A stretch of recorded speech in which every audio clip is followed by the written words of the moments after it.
لافتكاك الصدارة. نرجع لمباراة الآن في الجزائر العاصمة. دقيقة 28 في الشوط الثاني.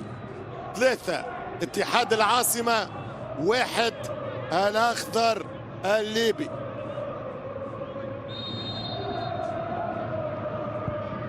تمشي كرة عرضية خطيرة والهدف الرابع. الهدف الرابع والدوبلي لآدم عليلات. خطأ فادح في التمركز الدفاعي، فماش تمركز أصلا، وعليلات يحل الشبكة من جديد ويسجل الرابع. 4-1 للياسما، وفرحة الأنصار عشاق أولاد البهجة. الأولاد وبنات البهجة مبتهجين بهكذا روح. 4-1 آدم عليلات.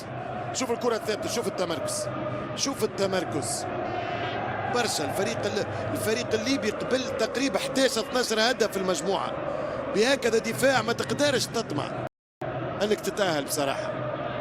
شوف الهدف الرابع وحده عليلات اللي يسجل دوبلي ثنائية من آدم عليلات، هدف من بالعيد، والرابع محيوس وهو